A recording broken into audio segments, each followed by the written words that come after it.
ముఖ్యంగా మీ అందరికి కూడా గత 2 రోజుల నుండి 3 రోజుల నుండి మానేర్ చెక్ డ్యామ్ తనుగుల గుంపుల మధ్యలో ఉండే చెక్ డ్యామ్ కుంగిపోయిన ఇష్యూ పైన మీరందరూ చూస్తూనే ఉన్నారు. మేము ఈ విషయం తెలుసుకున్న తర్వాత మా గౌరవ కాంగ్రెస్ పార్టీ ఇన్ఛార్జ్ ప్రణవ్ బాబు గారితో కలిసి మేము అక్కడికి వెళ్ళి పరిశీలించడం జరిగింది. ఆ తర్వాత సంబంధించిన అధికారులు, police department, revenue department, bomb squad పోయి కూడా అక్కడ ఏం జరిగింది అక్కడ శాంపిల్స్ తీసుకొని పోలీస్ పంపించడం జరిగింది. ఇవంతా కూడా ఆ చెక్ డ్యామ్ నాణ్యత లోపంతో కూలిపోయిందని తెట్టతెల్లం అయిపోయిన మరుక్షణమే ఈ స్థానిక ఎమ్మెల్యే, మీ అందరికీ తెలుసు కౌశిక్ రెడ్డి గారి తత్వం ఎట్లుంటుందో, ఆయన బట్టలు చింపుకుంటూ ఆగమాగమై ఇది మన హయాంలో టీఆర్ఎస్ పార్టీ హయాంలో జరిగింది, ఇదంతా కూడా మన పార్టీ కమిషన్లో బయటపడుతుందని, ఇది బాంబులతో పేల్చిందని ఒక అబద్ధ ప్రచారాన్ని చేస్తూ గౌరవ మాజీ మంత్రి హరీష్ రావు గారిని కూడా తీసుకొచ్చి ఆ మాజీ ఎమ్మెల్యే టీఆర్ఎస్ పార్టీ నాయకులందరినీ తీసుకొచ్చి అడావిడి చేసి అక్కడ ఏం లేదని వచ్చిన నాయకులు కూడా తెలుసు. అప్పటికైనా కౌశిక్ మమ్మల్ని అనవసరంగా తీసుకొచ్చినావు, ఇది ఇష్యూ అది కుంగిపోయింది, అది కామన్గా కరీంనగర్ నుండి చెక్ డ్యామ్లు ఎన్ని ఉన్నాయో అన్నీ కూడా పూర్తిగా నాణ్యత లోపం వల్ల కుంగిపోయినాయి, కూలిపోయినాయి, కొట్టుకుపోయినాయి. మా స్థానిక మాజీ మున్సిపల్ చైర్మన్ రాజేశ్వరరావు మరి ఆయన ఆగమనం అవుతాడు. ఆయన ఎందుకు ఆగమైతే నాకు అర్థమైతే లేదు. పోయి కాళ్ళ కింద బాంబు పెట్టి పేల్చిండు, పోయి రాళ్ళు ఉన్నాయి ఇక్కడ బత్తి పెట్టి పేల్చిండు. కౌశిక్ రెడ్డి కూడా వీడియో రిలీజ్ చేసిండు, ఏమని ఓ బాంబు పెట్టింది కనబడతలేదు, తీగలున్నాయి. మీకు అన్ని విషయాలు తెలుసు, ఏం జరిగిందో తెలుసు. ఈ అబద్ధ ప్రచారాన్ని నిజం చేయాలని పదే చెప్పడం ఇది చాలా బాధాకరం. ఎందుకంటే మెంటల్గా వాళ్ళు డిస్టర్బ్లో ఉన్నారు. ఆ సంగతి మా అందరికి అర్థమవుతాం. ఎందుకు ఆగమవుతారు, ఎందుకు పర్సన్ అవుతారు? కేవలం స్థానిక సంస్థ ఎలక్షన్ నోటిఫికేషన్ వచ్చింది, ప్రజల మధ్యకి ఎలా పోవాలో వాళ్ళకి ఏది లేదు. ఇప్పుడు లేకపోయేసరికి ఒకటి పెట్టుకొని వాళ్ళు బదనాం చేసే కార్యక్రమం చేస్తూ ఉన్నారు. ఒకవేళ నిజంగానే ఎవరైనా ధ్వంసం చేస్తే ప్రభుత్వం ఎందుకు ఊకుంటుంది, అధికారులు ఎందుకు ఊకుంటారు, ప్రజలు ఎందుకు ఊకుంటారు? తోళ్ళు తీస్తారు. మరి ఉసియా మాఫియా ఎవరికి తెలుసు? కౌశిక్ రెడ్డి గారు ఎమ్మెల్సీగా ఉన్నప్పుడు ఏం జరిగిందో ఆయనకే తెలుసు. ఇస్కో క్వారీ ద్వారా ఎన్ని లక్షల కోట్ల రూపాయలు ప్రభుత్వం, టీఆర్ఎస్ ప్రభుత్వం సంపాదించింది మన వాగు మీద సంగతి మీ అందరికీ తెలుసు. గతంలో ఉండే శాసనసభ్యుడు ఏ రోజు కూడా ఇక్కడ ఇసుక తీయలే, క్వారీలు పెట్టనీయలే. ఆయన వేయిన తర్వాత ఇక్కడ క్వారీలు పెట్టి 1000 కోట్ల రూపాయలు దోచుకున్నది కేసీఆర్, కేటీఆర్, కౌశిక్ రెడ్డి. ఇది వాస్తవం కాదా? కమిషన్ల కోసం కకృతి పడ్డది వాస్తవం కాదా?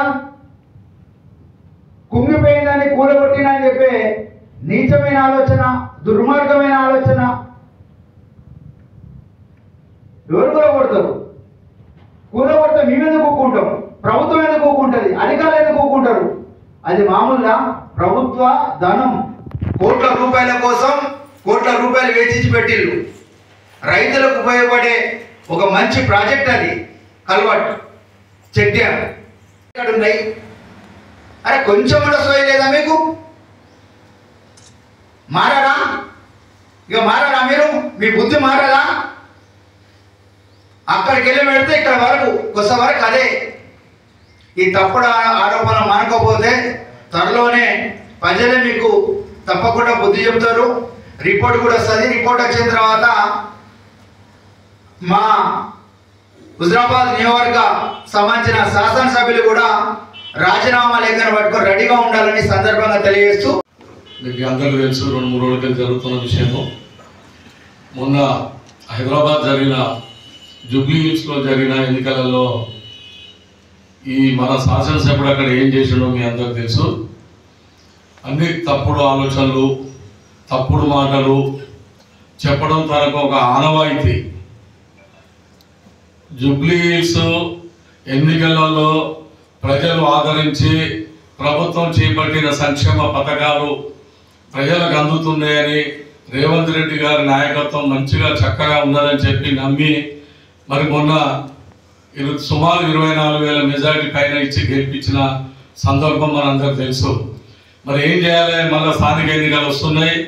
మరి హుజరాబాద్ పోతే ఎట్లా పోవాలి, ఏది మళ్ళా గవర్నమెంట్ చేయాలి, క్రియేట్ చేయాలి, ఏదో ఒకటి అలిగేషన్ ఎట్లా స్టార్ట్ చేయాలని చెప్పి ఒక ప్లాన్గా మరి టీఆర్ఎస్ పార్టీకి చెందిన ఆది నాయకులను, వాళ్ళ నాయకులను తీసుకొచ్చి ఇదొకటి బూస్టింగ్ అన్నట్టు స్థానిక సంస్థలలో మరి ఒక క్రియేటివిటీ చేసి టీఆర్ఎస్ పార్టీ బలంగా ఉన్నది, నాకు మంచిగా ఉన్నది అనిపించుకునే విధంగా వీడికొచ్చి మరి తప్పుడు మాటలు మాట్లాడుతూ ఉన్నది. ప్రజలందరికీ నేను తెలియజేస్తూ ఉన్నా, టీఆర్ఎస్ పార్టీ ఉన్నప్పుడు చెక్ డ్యాములు కట్టిన విషయం అందరికీ తెలుసు. చెక్ డ్యాములు అనేది డెప్త్ లోతుగా పోయి కట్టినప్పుడు ఆ ప్రెషర్కు పోకుండా ఉంటుంది. మరి నాణ్యత లోపాలతో నిర్మాణం అప్పుడు జరిగింది కనుక ఇప్పుడున్న పరిస్థితులలో వర్షాలు ఎక్కువబడి గేట్లు తీసి వాటర్ ఫ్లోయింగ్ ఎక్కున్నప్పుడు వీక్ ఉన్న కదా తప్పకుండా అది కుంగిపోతుందన్న విషయం మాకు తెలుసు. వీక్ ఉన్నప్పుడు మరి అలాంటిది గ్రహించక మరి ఎక్కడ మాకు చెడ్డ పేరు వస్తుందో అనే ఉద్దేశంతో మరి ఇప్పుడు కాంగ్రెస్ పార్టీ నాయకులు, కార్యకర్తలు ఇసుక దందా కొరకే ఇది పేల్చి వీళ్ళు ఇసుక దందాన్ని మెయింటైన్ చేస్తున్నారు అని చెప్పి ప్రజలకు ఒక తప్పుడు సంకేతం, ఒక తప్పుడు ఆలోచన విధానాన్ని తీసుకుపోయి అందుకే ఈ కార్యక్రమాన్ని రూపొందించాడు కౌశిక్ రెడ్డి. నేను ఒకటే కోరుతా ఉన్నా, దాదాపు మా నాయకులలో ఎవరికి ట్రాక్టర్ కూడా లేదు, కనీసం ఎలాంటి బండ్లు కూడా లేవు, ఆ ఆలోచన కూడా ఎవరికి లేదు.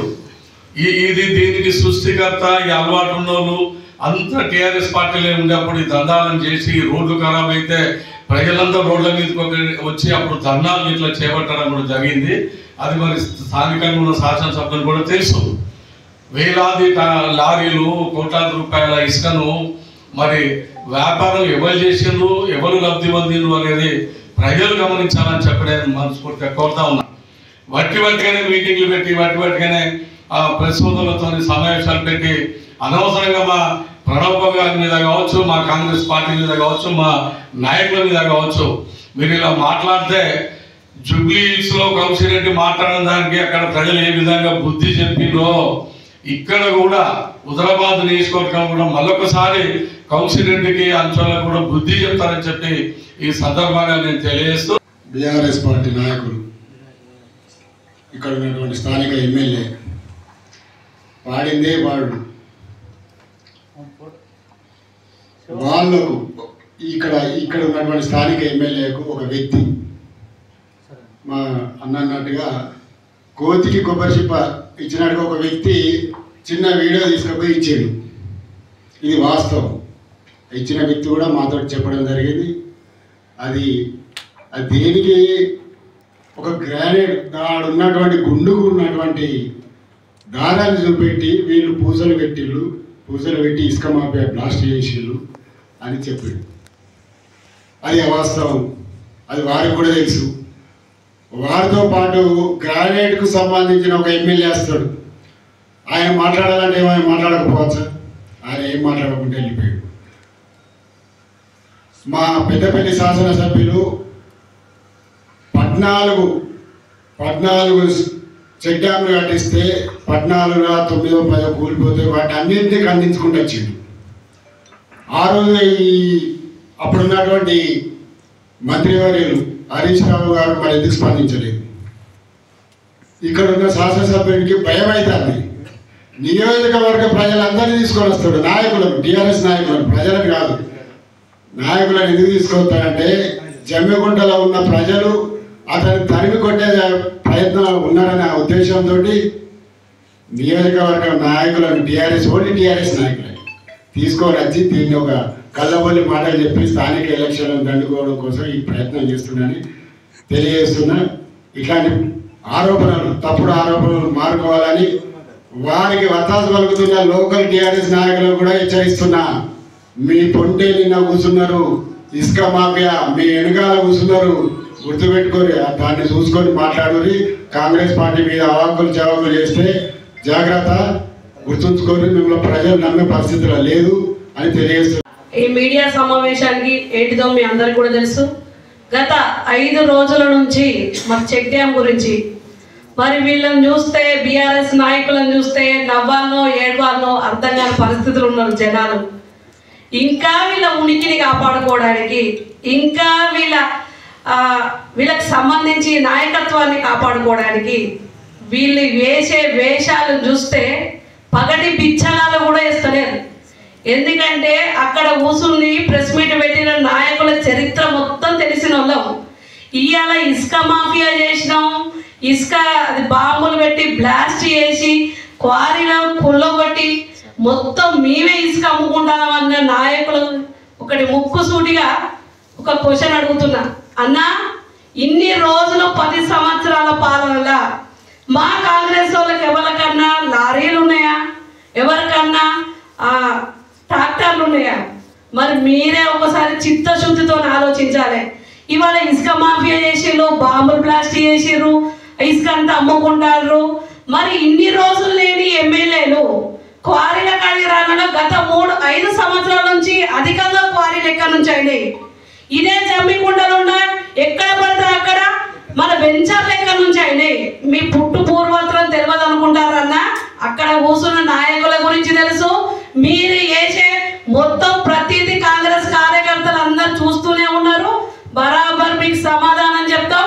ఏమంటావు తక్కలపల్లి రాజేశ్వరరావు గారు, గుర్తు పెట్టుకోండి. ఏమంటావు బట్టలు చింపుకుంటున్నాను అంటున్నావా? బట్టలు చింపుకునేది మీరు. ఎవరు బట్టలు చింపుకుంటారనేది అర్థమైపోయింది. 10 ఏళ్ళ నుండి కూడా మీకు ఇంతవరకు డిపాజిట్ వస్తలేదని భయం. కాంగ్రెస్ వాళ్ళని చూస్తే వాళ్ళకి నిద్రలో కూడా కనబడతారు. ఇన్ని రోజులు మేము సాఫ్ట్గా ఉన్నాం, సైలెంట్గా ఉన్నాం అనుకుంటారు, కానీ ఇక్కడ ఊకునే ప్రసక్తే లేదు, ఎవరిని కూడా వదిలిపెట్టే ప్రసక్తే లేదు. ఎందుకంటే మేము చూస్తున్నాం ఎక్కడెక్కడ ఏమేమి విన్యాసాలు చేస్తారో, ఏం వేషాలు వేస్తారో, ఎన్ని భార్యలు నడుపుతారో, ఎన్ని వెంచర్లు ఉన్నాయో, ఒక్కొక్క ఆస్తులు ఎంతో చింతాబత్త మొత్తం తీసినాం. గౌరవ సిపి గారికి కూడా ఇచ్చినాం. ఇవాళ ఇదే కనుక ఇసుక మాఫియా చేసి నా కాంగ్రెస్ కుటుంబ సభ్యులలో ఎవరికన్నా లారీ ఉన్నట్టు, ట్రాక్టరే ఉన్నట్టు మీరు రుజువు చేయండి, లేకుంటే నేనే ఈ గాంధీ చౌరస్తాలో రుజువు చేస్తా. మరి సవాలుకు సిద్ధమా అని అడుగుతున్నా ఈ ఊరు ఆడబిడ్డగా. ఇలా విజయన్నకు నువ్వు సవాల్ ఇస్తారని పోయినావా కౌశిక్ రెడ్డి? నీ గురించి తెలియాలి, ఆ చిన్న పోరని అడిగితే కూడా నీ గురించి తెలుస్తుంది. మరి ఇవాళ ఎటు చూసినా నీ ఉనికిని కాపాడుకోవడానికి విశ్వ ప్రయత్నాలు చేస్తాను. అందరూ సాయంత్రం వస్తే పొద్దుగా 8 గంటలకు ఎందుకు పోయినావన్నా? అక్కడ మొత్తం క్రియేటివిటీ, ఆయన మొత్తం సినిమాలలో తిరిగేటట్టు, సినిమాలలో చేసినట్టే మొత్తం అక్కడ లేదంతా ఉన్నట్టు క్రియేటివిటీ చేసుకుంటాడు. పాపం వచ్చినాక ఎమ్మెల్యేలు మినిస్టర్లు ఎక్కడ తిట్టి సాపిస్తారో అని ముందుగా పోతాడు గ్రౌండ్కు పోయి అంతా సెట్ చేసుకుంటాడు. సెట్ చేసుకున్నాక ఓ డీజే, తర్వాత ఇక మొత్తం ఫ్లాగులు, ఓ 20 బండ్లు, ఇక ఈయన బండ్లు కార్లు ఇదే వేసాం. కానీ ప్రజలకు నీ వల్ల ఒరిగింది లేదు, ప్రజలకు నీ తీసుకొచ్చిన నిధులు లేవు. ఇంకా మానుకో. హుజరాబాద్ బిడ్డలందరినీ నువ్వు ఉరికించి కొట్టేటట్టు అయిన అందరూ. ఇప్పటికైనా నువ్వు కొంచెం మంచిగా ఉండి హుజరాబాద్లో ఏం జరగాలి? మరి చెక్ డ్యామ్ కూలిపోయిందని మేమంటే కూల్ చేసిరని నువ్వు అంటారు.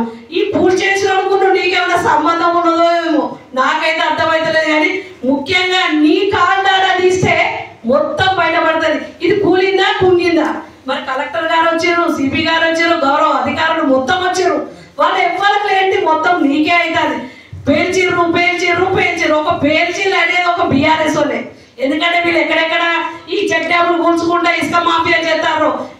వీళ్ళ హయాంలో కట్టినవి అన్ని నాణ్యత లోపమే. మరి అలా కాళేశ్వరం కరీంనగర్ నుంచి ఇక్కడ వరకు దాదాపు 7-8 చెక్ డ్యాములు ఇదే విధంగా కుంగిపోయింది. మరి ఒకసారి మీ ప్రొఫైల్ మొత్తం తిరిగేసుకోండి అన్న. మీరు ఇష్టానుసారంగా మా అన్న వైపే కానీ మా అన్నతో కానీ ఏమైనా ప్రెస్ మీట్లు పెట్టి మాట్లాడినామనుకో అన్న, గుర్తుపెట్టుకో, లోకల్ అందరూ అంత లోకలే మేము. మీ చరిత్ర తెలిసిన వాళ్ళం. గుర్తు పెట్టుకొని ఒళ్ళు దగ్గర పెట్టుకొని మాట్లాడుని. ఇలా ఇసుక మాఫియా చేసిందంతా నీ వెనక కూర్చున్న బ్యాచ్ ఉన్నది. మరి అలీబాబా అరడజన్ దొంగలు అన్నట్టు మన జమ్మిగూడలో బొచ్చడి మంది ఉన్నారు. వాళ్ళ భర్త పట్టడానికే మేము బయటికి వచ్చినాం. ఇక్కడ ఆగేదేం లేదు. నువ్వు ఒక్కడి పెడితే మేము 2 పెడతాం, నువ్వు 2 పెడితే మేము 4 పెడతాం. ఇక్కడ భయపడడానికి ఇక్కడ మా అన్నలందరూ ఎవరు గాజులు వేసుకోలేరు బాబు.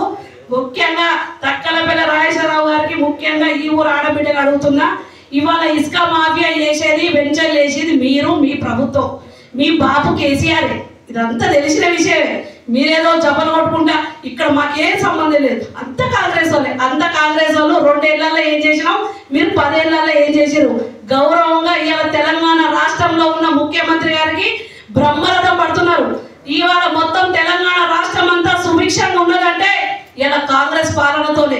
ఇలా కాంగ్రెస్ పాలనతోనే పేద బడుగు బలహీన వర్గాలకు మరి న్యాయం జరుగుతుంది. ఇటు విద్యార్థులకు న్యాయం జరుగుతుంది, రైతులకు న్యాయం జరుగుతుంది.